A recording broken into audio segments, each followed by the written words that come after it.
or sit.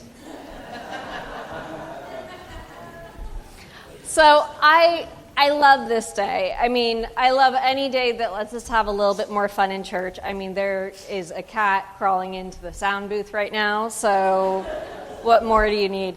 I think we need more of the, I mean, not more of this, don't do this every Sunday, but the energy that we all show up with, right? The delight and the giddiness, and it's sort of like school spirit day, right? Like, bring your mascot to church. I mean, selfishly, it's also, I used to be Catholic. My backstory is I used to be Catholic, so I have a baptism name, and Francis is my baptism name. So I'm very attached to this day, and especially because you'll notice we don't celebrate most saints' feast days in the Episcopal Church, or at least in like the average Episcopal Church. There are like some incense and bells and smells churches where you'll get all of it.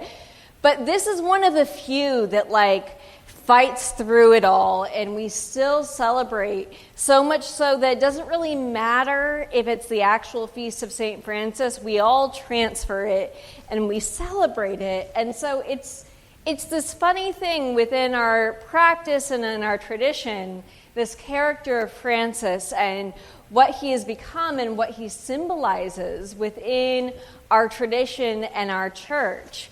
Now, Francis, many of you will see Francis, who looks like this. I love having a visual aid right there.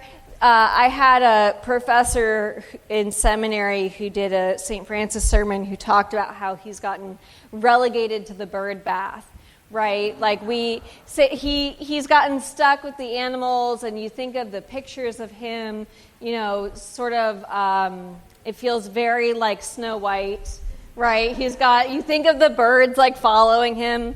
So who was Francis, right? He was a very wealthy nobleman, child of a nobleman, in like 1220 something, long time ago, and ended up giving up all of his sort of wealth and prosperity to follow the gospel and to live as Jesus instructed. And really, I mean, as much as he had a care for creation to what he preached and said, his true passion was care for the poor, right? Like that is, the gospel you hear today makes absolute sense as being the gospel assigned for this feast of St. Francis, because he was someone who gave up all of his wealth to follow the gospel. And he cared for creation. And there's some stories around that have led to the lore, stories of the birds gathering around him. There is a story of him taming the wolf of Gubbio that was terrorizing this town. And he has claim to being the first person to do a live nativity scene. So we can thank Francis for that. If you've never been to a live nativity scene, I had a priest I worked for who we had sheep and goats and all sorts of things at the altar on Christmas Eve.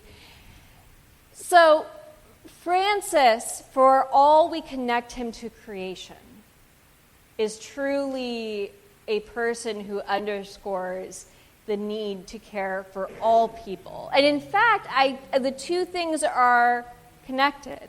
Our care for creation and our care for the poor. We are concluding 5 weeks of a focus on care for creation here. It's been a season of creation, you'll notice in our bulletin. And in fact, you really can't separate out the two things. Our care for the most disenfranchised and our care for this fragile earth. Because the impacts of how we care for the earth, how we care for creation, are first and foremost going to impact those with the least.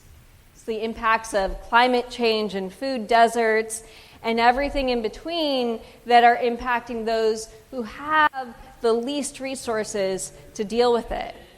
Now, it is not lost on me the privilege that Francis had. He was enormously wealthy, and that was the only reason he could do what he did, to give up his wealth and go on this adventure. But he set an example that has lasted for generations, spawning the Order of St. Francis, the Order of St. Clare, a noblewoman who followed him as well in his footsteps.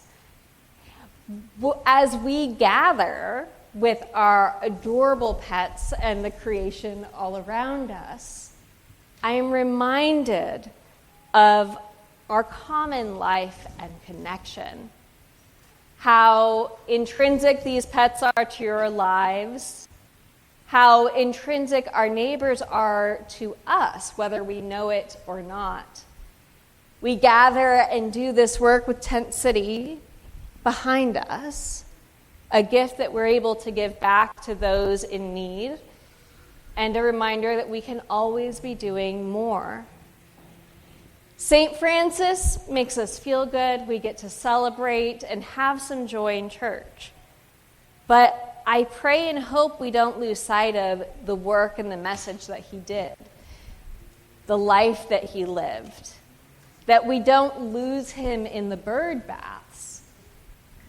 Yes, let us celebrate and care for creation, not just because it feels good or easy or light or soft, as it sometimes can get relegated to, but because it is a vital part of the work of justice for the least among us, to do what Jesus called us to do, to fight for those in need, to speak for the marginalized, to speak for creation. We have some blessings to do. We have some joy to get to. May Francis, in all that he did, all that he gave up, and all that he took on, serve as an example for us of the nuanced and intertwined relationship of our creation and ourselves, our neighbors, and this fragile earth, that we may bless it and be a blessing to it this day and always. Amen. Let's see, I do believe, now normally I would give us time to sit and reflect. We have many guests who make sitting and reflecting harder to do today. So I believe next is the blessing of the animals. So thank you. What we're going to do is I'll invite each of you who has your pet. If making a line makes sense, you can do that. If your pet is going to be distracted by other pets, you can wait. But we'll invite you each to come up and receive your blessing or your stuffy or your photo so that we can celebrate God's creation that's here today. Okay?